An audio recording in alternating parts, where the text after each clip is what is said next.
Neste ano, nós celebramos com entusiasmo os 200 anos da imigração alemã para o Brasil. E para entender o contexto da imigração para o Brasil, nós vamos fazer uma conversa com o historiador Mateusz Waszmanski, que está aqui para falar um pouco de tudo o que contribuiu para que houvesse essa imigração para o Brasil. Blumenau é uma cidade que se destaca nesse tema importante, que moldou de alguma forma a própria história do Brasil. Dr. Blumenau chega aqui em 1850 e cria sua própria colônia particular, mas antes dele havia muitos alemães que já tinham imigrado para o Brasil. E nós queremos entender quem eram esses povos e quais circunstâncias históricas motivaram esse grande fluxo de alemães aqui para o Brasil. Mateusz, seja muito bem-vindo. Muito obrigado.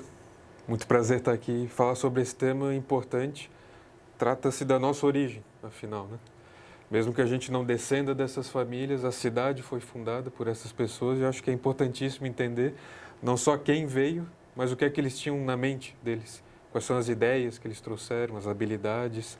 Vai ser um grande prazer falar sobre isso. Quais os legados que deixaram também, né? Claro. Blumenau é reconhecida pelo Oktoberfest, pela sua arquitetura, pela gastronomia, mas tem um legado muito maior. Sim. Tem o legado da educação, o legado do comércio, da indústria, que também veio com muitos imigrantes e muitos deles imigrantes alemães. Uhum. Se nós falarmos do contexto histórico da Europa naquele período antes da imigração, talvez o primeiro momento histórico que vem à mente seja a Revolução Francesa. A Revolução Francesa impactou, motivou de alguma forma essas transformações na Europa que culminaram com as imigrações? É interessante essa pergunta porque quem estuda a história da Alemanha nesse período, os alemães têm um termo para esse período, eles chamam de Franzosenzeit. É a era dos franceses, o tempo dos franceses. Tamanho foi o impacto da Revolução sobre a vida, o pensamento deles. Então, claro, se a gente fala de imigração alemã, a gente tem que falar de Revolução Francesa, mas a Revolução Francesa em si é a culminação de um movimento mais amplo, que é o Iluminismo. Então, são ideias de razão, ciência, a observação do mundo, exploração, é a era dos grandes exploradores, que culminam num movimento político que em 1789 vai tomar as rédeas na França. A Revolução Francesa é extremamente complexa, não cabe aqui a gente falar de tudo, senão tomaria o tempo todo. Mas tem o ponto final da Revolução Francesa é importante para a imigração, mas para o Brasil. Quando a Revolução Francesa chega ao fim, é com a ascensão de Napoleão Bonaparte. Ele vai pôr fim à Revolução e vai consolidar os avanços dela. Vai consolidar com leis, ideias, mas também na espada. A França vai se estender sobre todo o continente europeu, chegando até Moscou, não com um final feliz, mas vai até Moscou. Provocando uma série de guerras e conflitos na Europa? Guerras, conflitos, novas alianças.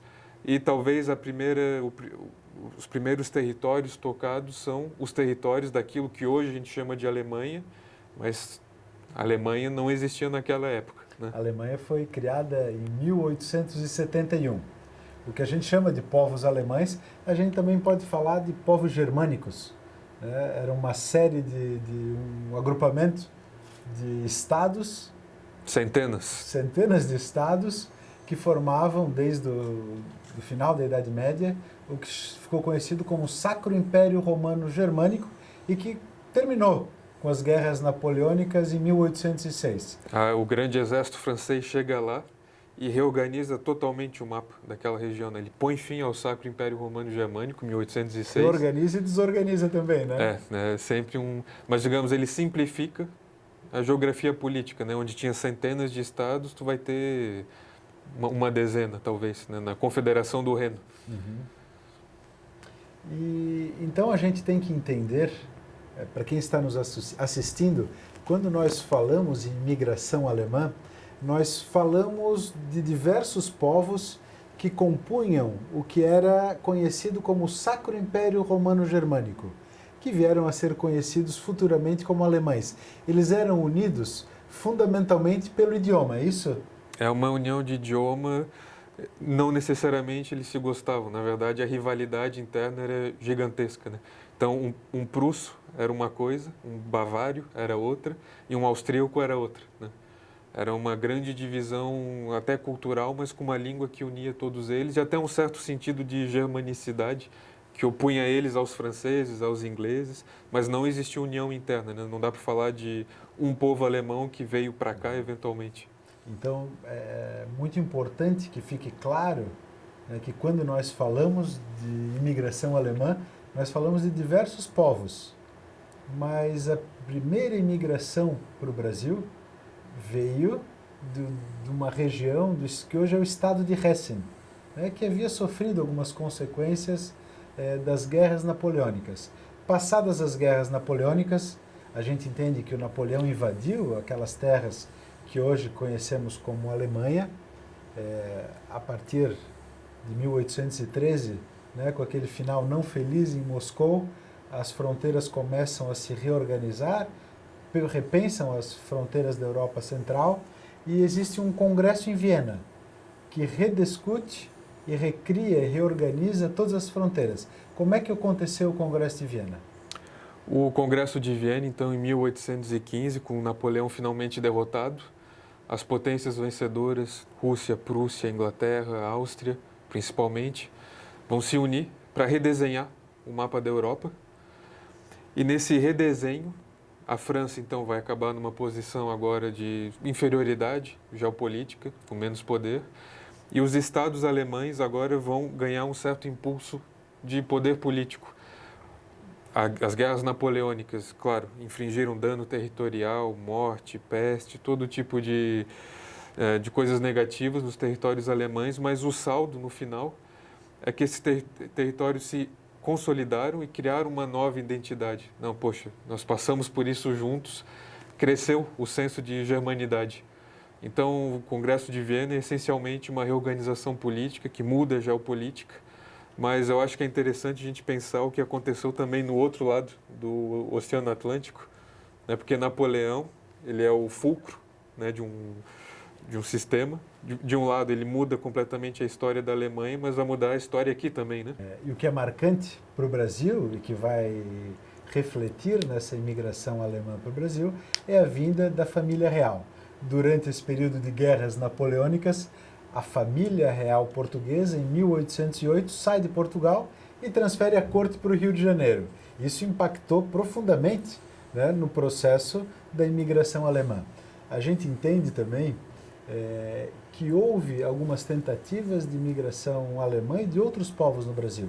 A gente pode falar da Bahia, do Espírito Santo, do Rio de Janeiro, mas nós destacamos a data de 25 de julho de 1824, porque foi a primeira imigração alemã, a primeira imigração desses povos germânicos, de fato organizada pelo Império Brasileiro, recém-independente de Portugal. Como é que funcionou essa história? A família real portuguesa veio para cá em 1808, Dom João VI vem com toda a corte, deixa uma parte da corte aqui, deixa os filhos aqui, volta para a Europa e o Dom Pedro I fica no Brasil. Ele acaba tomando a decisão, influenciado pela esposa Leopoldina, que é austríaca, ela vem desses povos de língua germânicos, alemã, a tornar o Brasil independente de Portugal. E isso, de fato, cria uma nova nação, independente da corte portuguesa, e eles precisam reorganizar o Brasil. Como é que funciona esse momento da história? Eu acho que vale talvez destacar que 1808 é essencial para o Brasil, porque talvez seja o nosso início de fato como uma nação. É o momento em que a gente vai começar a ser dotado de todo tipo de instituição, Banco Central não, desculpa, mas um banco. Banco do Brasil. Exato. Universidade, museu, todo Imprensa. tipo. Exato. Eles vão vir com uma missão francesa de artistas para desenhar e pintar e retratar a vida cotidiana. Então, de fato, é em 1808 que o Brasil começa a se desenhar como um país dotado de instituições modernas. Mas o contexto político, a derrota de Napoleão, faz com que o rei tenha que voltar para Portugal, na década de 1820, acontecem as revoluções liberais em Portugal, mas ele deixa o filho dele aqui para continuar administrando esse país, como tu falou. Mas tem um ponto-chave, porque uma vez que ele volta e o país se torna independente, o exército que estava aqui ainda era leal à coroa portuguesa. Então, as instituições foram sendo construídas, mas algumas delas eram fielmente leais ao rei que se foi. Né? Eu acho que é um processo que tu conhece em detalhe. Esse é um ponto importante da imigração alemã para o Brasil. Dom Pedro I e a corte que aqui vivia entendia que aquele exército que havia no Brasil era fiel ao rei de Portugal, era fiel à Constituição, era fiel à monarquia de Portugal, e eles precisavam de um exército que defendesse o Brasil independente de Portugal. Então o Major Schaeffer, né, a pedido de Dom Pedro I e da Leopoldina, vai nessa região dos estados que haviam sofrido, que estavam começando um processo de empobrecimento, que passavam por dificuldades e que sonhavam com a prosperidade. O Major Schaeffer sai daqui do Brasil, vai à Alemanha, convence essas pessoas a imigrarem para o Brasil, mas não é um processo fácil, né? E ele convence por duas razões.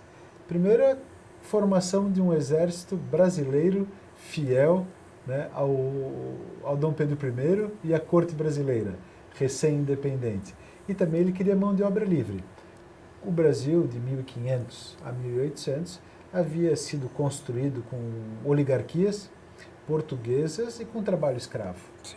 E por uma questão geopolítica de colonização e de proteção das fronteiras do Brasil, eles precisavam de mão de obra livre para ocupar essas fronteiras. E nesse mesmo período, pós-independência, tem a Guerra Cisplatina, quando se reforçou a necessidade de ter um exército brasileiro.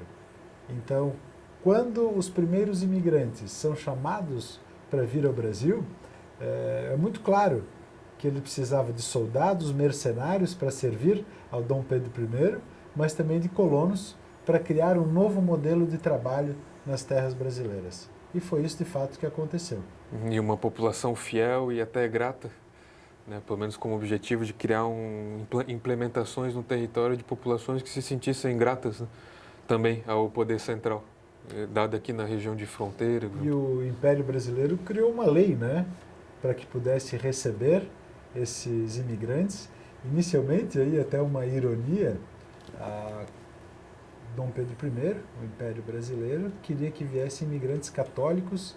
Ele daria nacionalidade brasileira e também terras para que fossem cultivadas, para que eles pudessem criar, né, as suas propriedades. E aqueles que não pudessem pagar a passagem de navio até o Brasil, esses serviriam o exército e, quando tivessem baixa, ganhariam os mesmos benefícios dos colonos. Mas, por uma curiosidade, o primeiro navio que veio, chamado de Argos, tinha uma predominância de luteranos. Então, nós celebramos também, nesse ano de 2024, os 200 anos da presença luterana no Brasil, e que é muito importante também aqui para a cidade de Blumenau.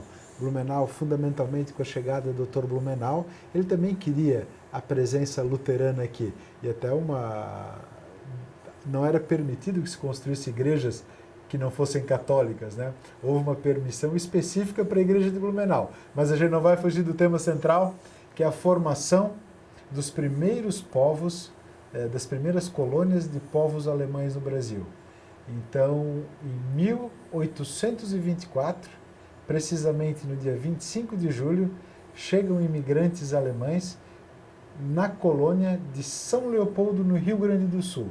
E essa é uma data importante. Sim. E que marca o início do processo de colonização organizado pelo Império Brasileiro. Exatamente.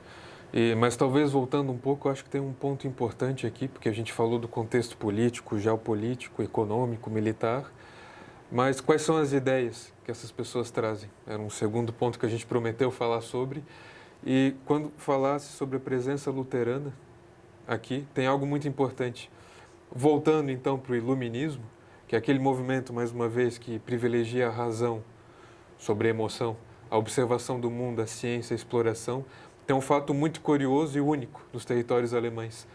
Enquanto na França, onde nasceu o iluminismo, ele era um movimento secular, quer dizer, ele não tinha ligação com a religião. Ele se dava em salões da alta sociedade, em ambientes intelectualizados. Quando ele se espalhou nos territórios alemães, até pela presença dos exércitos napoleônicos, mas não só, ele foi abraçado pelos intelectuais, os principais pontos de difusão nos territórios alemães, que eram muito menos urbanizados do que os territórios franceses, não foram o grande centro urbano, mas as igrejas luteranas. Então, as figuras do iluminismo alemão são frequentemente pastores. Então, quando essa população, então, profundamente luterana, que vem certa da sua fé, traz ela junto, né, que faz questão de abrir uma igreja aqui, apesar de uma proibição, né, que tenta negociar essa abertura, eles não vêm apenas com ideias religiosas, teológicas, mas trazem consigo também eles herdam toda essa bagagem do iluminismo. Acho que é um ponto importante para retratar, porque na nossa fundação estão essas ideias, né? Não se tratam de colonos atrasados, né? Eram pessoas que, de uma maneira ou outra, diretamente ou não, foram influenciadas por grandes ideias do progresso daquela época, né? Justamente a gente tem que conversar para que as pessoas entendam quem eram esses colonos, qual era a formação, como é que eles sobreviviam. De forma geral, eram agricultores, mas eles tinham uma formação intelectual e eles tinham uma formação profissional sólida também que trouxeram para cá. Qual é o contexto da formação desses povos? Quando a gente fala do colono que veio para cá, sim, eram majoritariamente do mundo rural, porque essa é a realidade do século XIX, do começo do século XIX. Mas o século XIX é também o século de início da Revolução Industrial. Então, o que acontecia nesses territórios alemães é que, apesar de não haver uma fábrica, a produção industrial já se dava nos lares, como complemento de renda. Então, frequentemente, o imigrante que veio para cá, ele sabia produzir roupa, mexer com metais, entre outras atividades econômicas industriais, que já é um tipo de conhecimento mais complexo, mas vale notar que a gente está falando de 1824, o primeiro barco, navio que vem para cá, mas conforme o século foi progredindo, a Alemanha foi avançando economicamente de maneira esplendorosa, se tornou a grande potência industrial europeia em 1900. Então, em 100 anos, foi de um país rural para a grande potência industrial. E conforme foi avançando, as ondas imigratórias foram aumentando, a prosperidade econômica criou um grande aumento populacional e maior incentivo para que as pessoas saíssem de lá e buscassem novas oportunidades. E, frequentemente, as pessoas que foram vindo para cá tinham uma educação melhor, tinham habilidades industriais mais sofisticadas. Então, com o passar do tempo, também o colono que veio para cá, ele veio com habilidades diferentes e cada vez mais sofisticadas, né? Cria até um certo contraste com o resto da população do país naquela época. Isso é refletido em Blumenau, na formação de Blumenau, de forma muito forte, né? Muito impactante. A primeira indústria de Blumenau é de 1868. 18 anos depois da fundação da cidade, já tinha a industrial Garcia, que exportava, né? Ainda nos primórdios da segunda metade do século XIX. Então, essa formação desses povos impactou muito no desenvolvimento de todo o sul do Brasil. A gente pode falar do Brasil inteiro, né? Com certeza. Porque a presença alemã em São Paulo, lá no Rio de Janeiro, lá em Santa Catarina, no Rio Grande do Sul e no Paraná. Mas começou por aqui, começou pelo Rio Grande do Sul e depois veio para Santa Catarina. Nessa primeira década de imigração, os fluxos imigratórios ainda eram pequenos. Ela se avolumou depois e foram muitos os imigrantes para os Estados Unidos também, né? Sim, a Acho grande que a grande maioria. maioria dos imigrantes alemães foram para os Estados Unidos.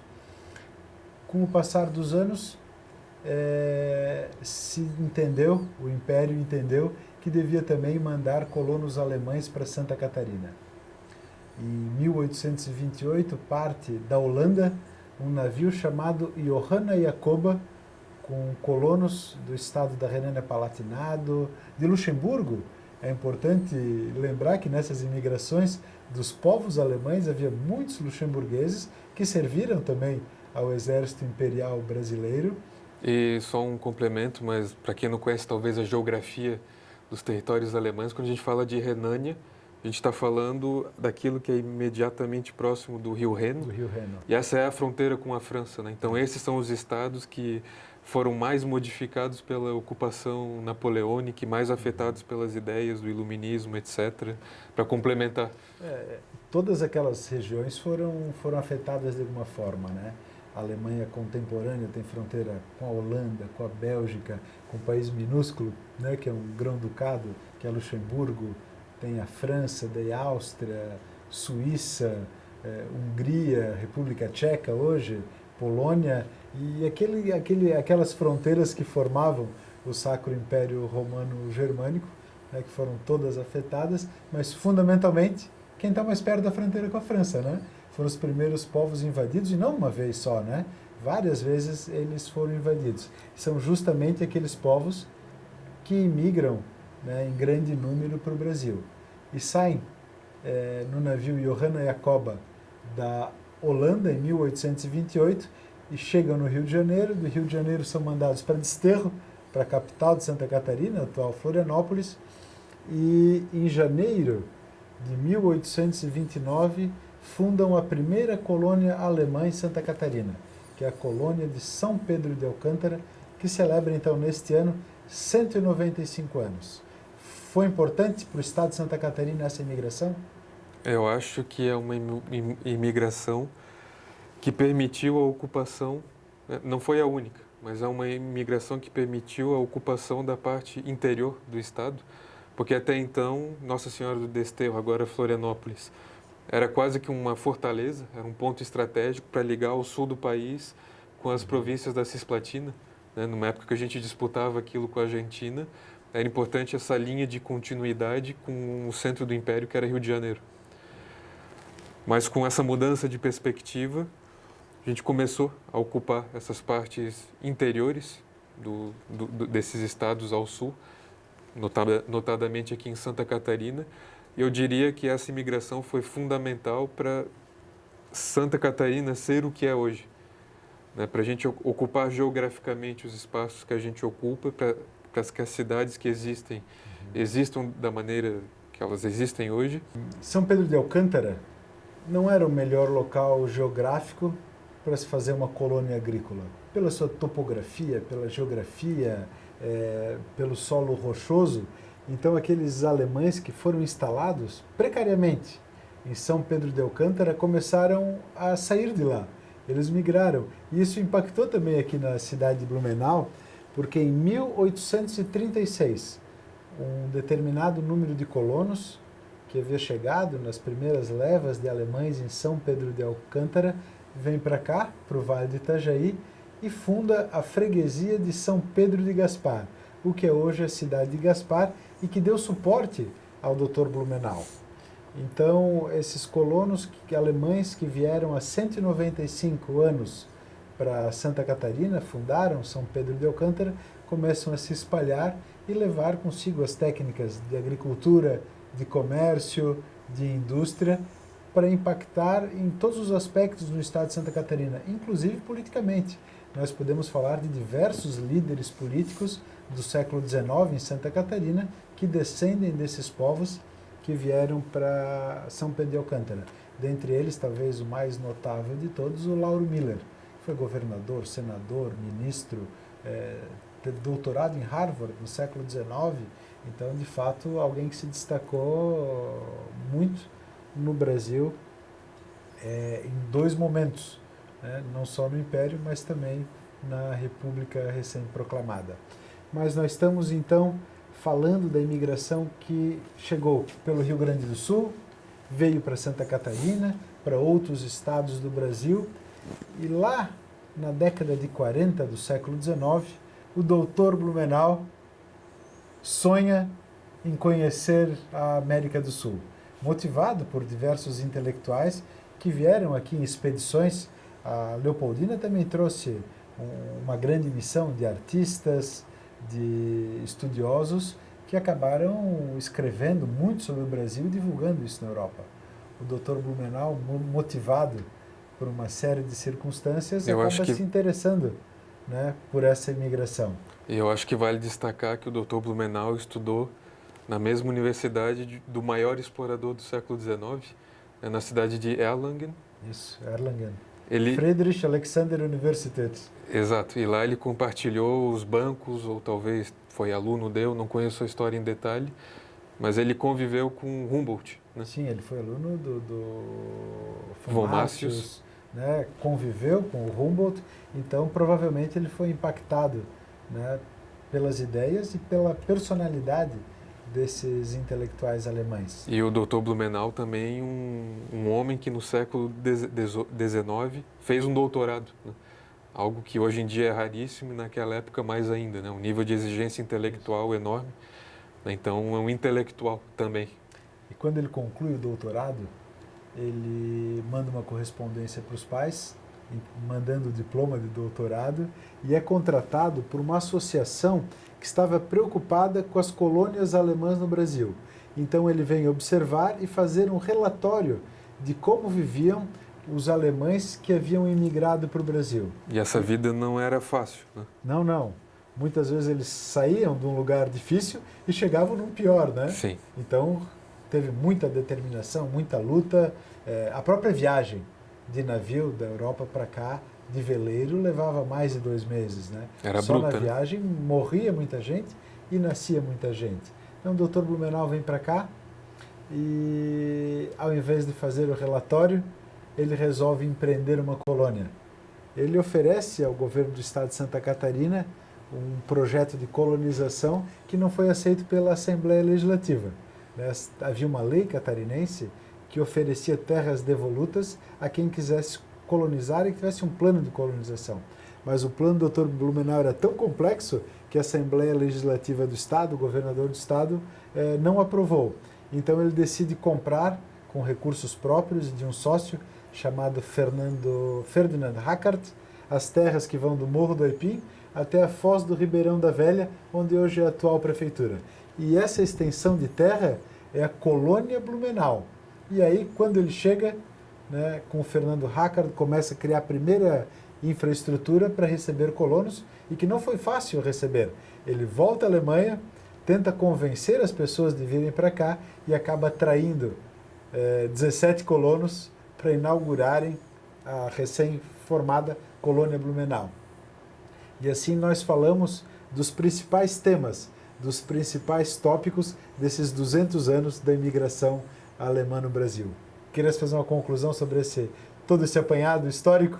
A gente falou de muitos temas e acho que tratamos de todos, né? Acho que está bem definida qual foi a nossa gênese e aquilo que é importantíssimo para os dias de hoje. Essas pessoas vieram com valores e ideias que acho que são válidas a gente também aprender com eles, olhar para o futuro sempre, claro, mas, poxa, essas pessoas que vieram para cá nos ensinam lições também. Muito obrigado, Matheus. Eu que agradeço.